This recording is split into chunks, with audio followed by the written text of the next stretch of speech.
Good morning, everybody. Today we are going to go ahead and go over the new Lightroom tool called Generative Remove.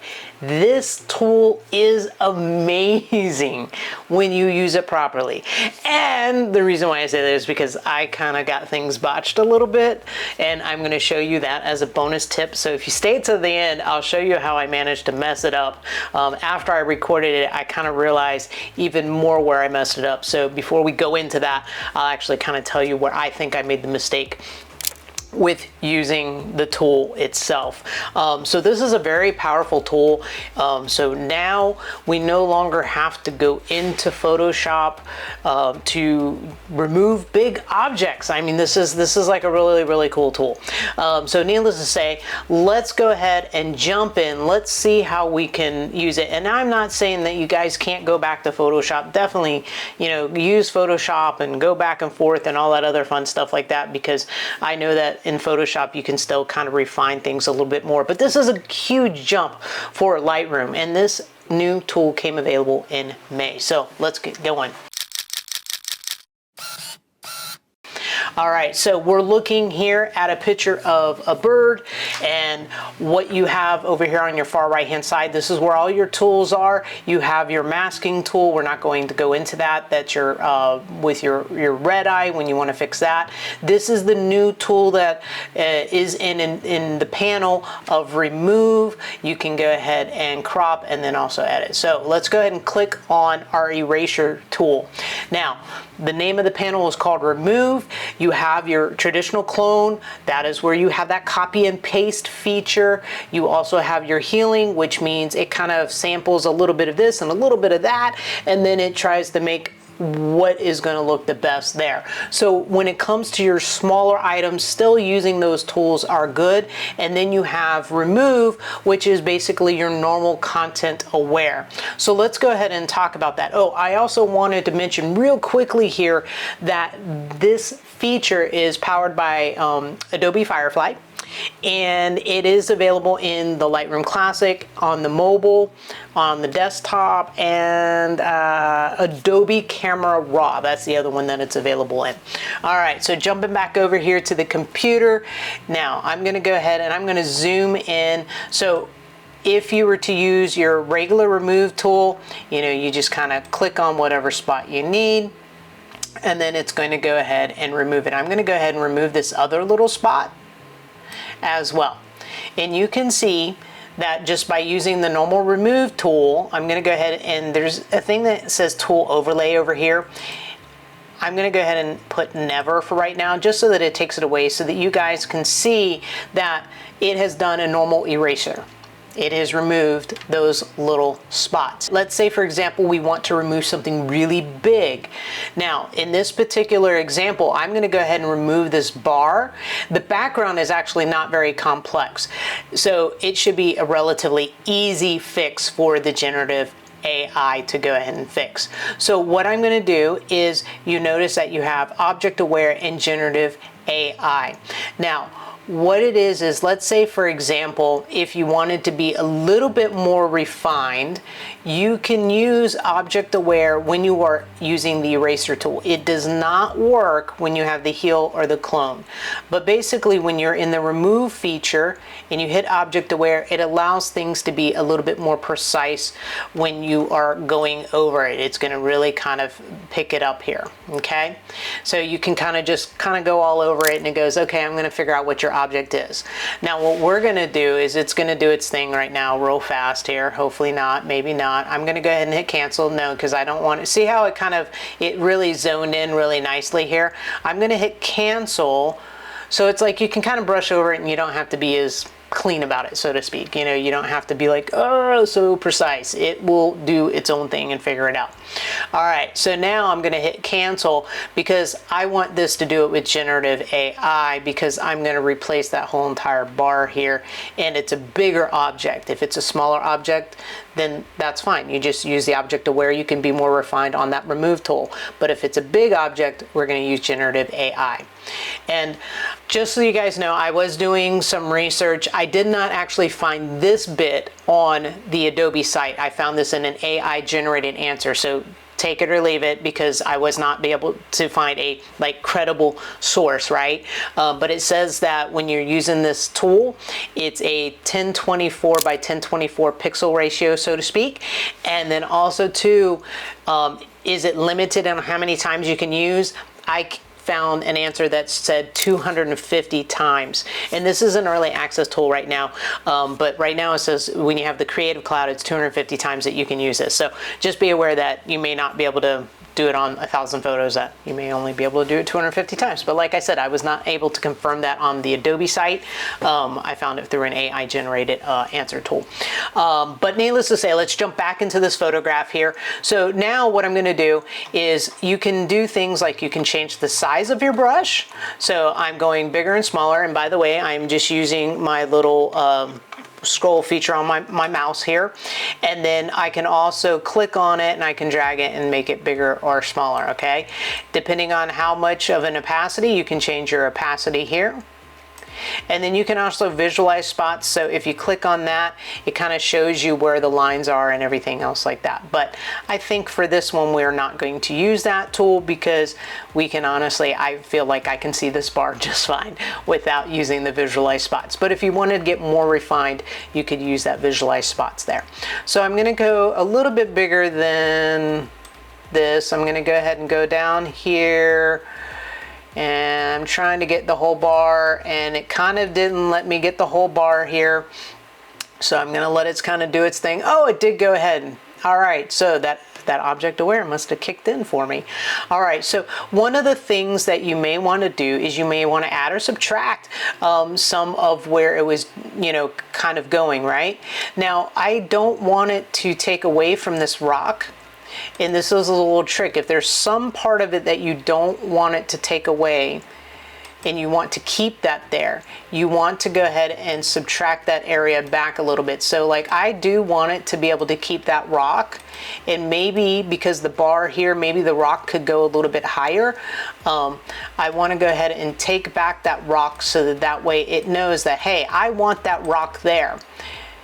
All right, so we're gonna go ahead, I'm gonna go ahead and go down just a little bit there. Okay, so I think that's pretty good. It did a really good job of selecting that area. So I'm gonna hit apply. Now it's gonna go ahead and generate. Hey, there's a tip. You can automatically entering refinement by holding Control while erasing. There you go. So you can refine it even more. All right, so we're waiting for it to do its thing. And once it generates its ideas, it's going to give you 3 different options. All right, so I can tell that it didn't do a perfect job. You can see kind of over here, you can see like a little bit of a line. That's not too bad. The rock looks good to me. Let's see what other variations we have here. So that's 2. It's still giving me this little, I don't like that little area right there. It's kind of doing something crazy there. Let's go to 3. Okay, 3 I think is better. I like what it's doing over here on the rocks. And if you don't like the variations that it's giving you, the nice thing is you have this refresh button, and you can go ahead and you can pick another one if you want to, okay? All right, so I'm going to go ahead and leave that for right now, and I'm going to go ahead and hit close.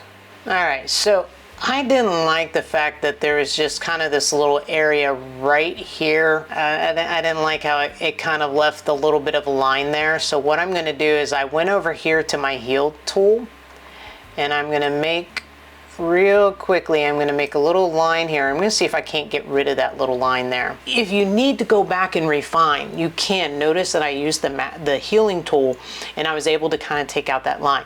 So you can always go back and refine a little bit later, because sometimes it's not going to be 100% perfect, and that's it's a new tool. It's still working out some things here.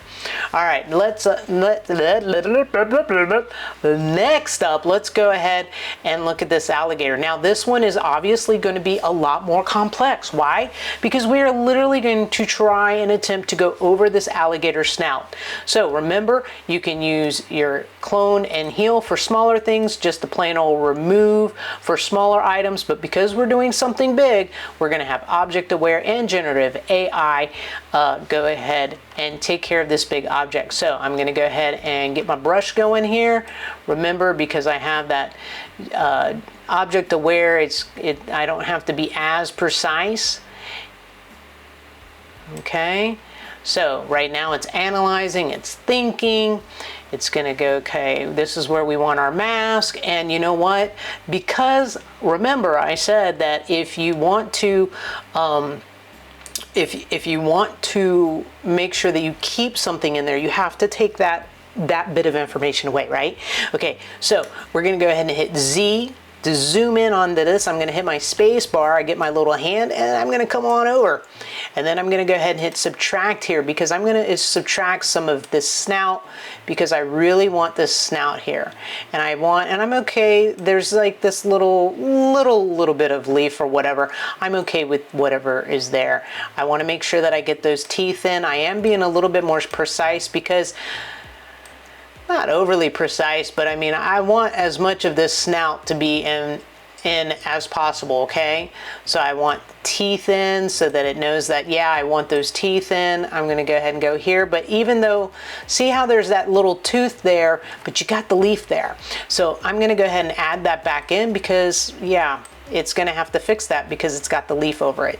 Okay, but I do want to see if I can maybe subtract some of the jawline there. Actually, I'm going to add that because that's part of the leaf. So I'm going to add that in there, and we're going to see if this guy can get a little bit more, excuse me guys, I'm going to see if I can get a little bit more of that jaw in there. Okay, all right, so without further ado, we're going to hit apply. We're going to let it go ahead and generate and see what happens. So this is really good for big objects. You know, you would not be able to, you know, clone that with that little clone tool.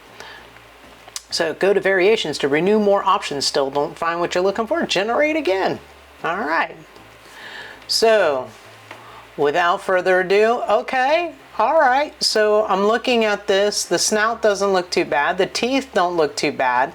The other thing that you want to keep in mind too is I was shooting, the sun is coming here and it's coming down, and you can see in the original cloud, or the original shadow right here on this one, you can see the directions of the shadows.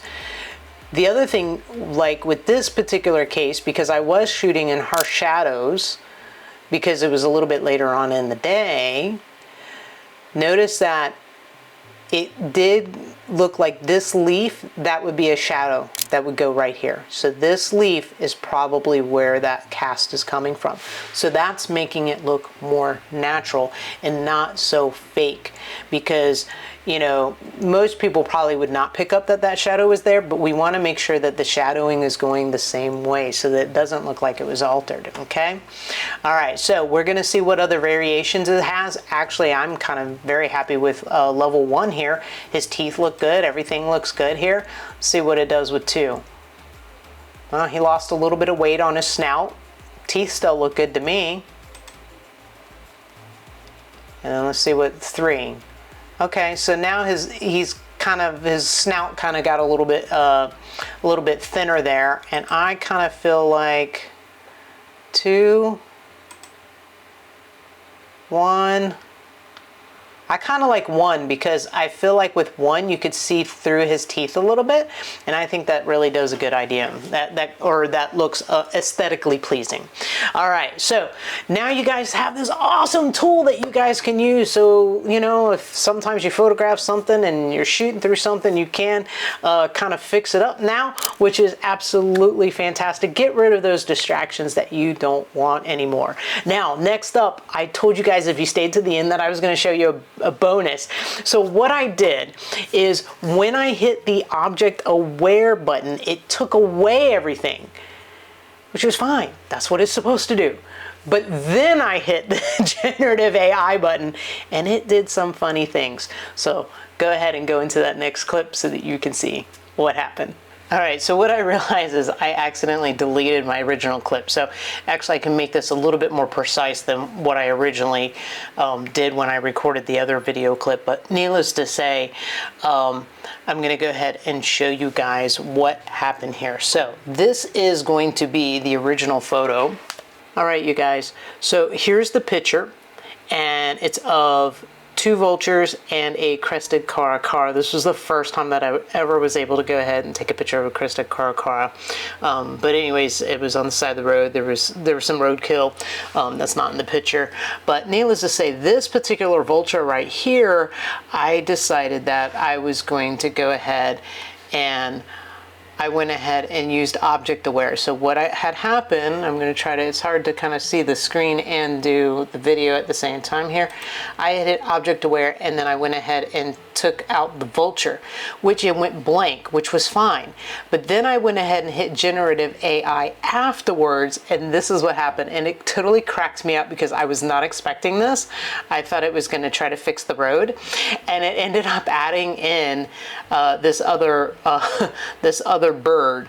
And needless to say, I found it kind of funny because it added in different birds, and I'm going to give you guys the different variations, and it just really cracked me up. So that's what happened when I kind of used the tool the wrong way.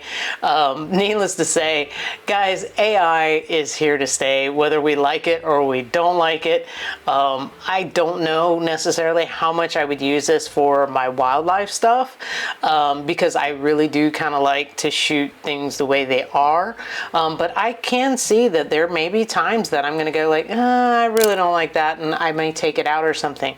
Other times that I could see that I would really use this is, you know, like for example, sometimes you can't change the background, and the background is the background, and sometimes you just got to do what you got to do.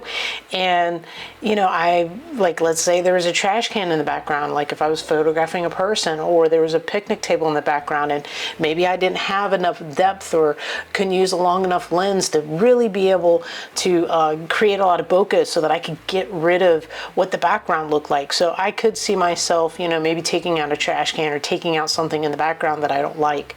But whether you like it or you hate it or whatever, or however you feel about it, it is here to stay. And you know what? The cool thing is you can use as much or as little of this technology that you want to use. But I do think it is definitely a game changer, and in certain aspects, I think that this is going to be a great tool. Needless to say, I want to say thank you so much, guys, for tuning in, carving out a little bit of time to be able to spend with me. I also want to know, what is it that you guys want to learn about? Go ahead and drop that down in the comment section below, so that way I can figure out and help you guys grow in your photography journey as well. And I want you guys to remember that you are awesome. I want you to have a fantastic rest of the week, and I'll see you later, alligator.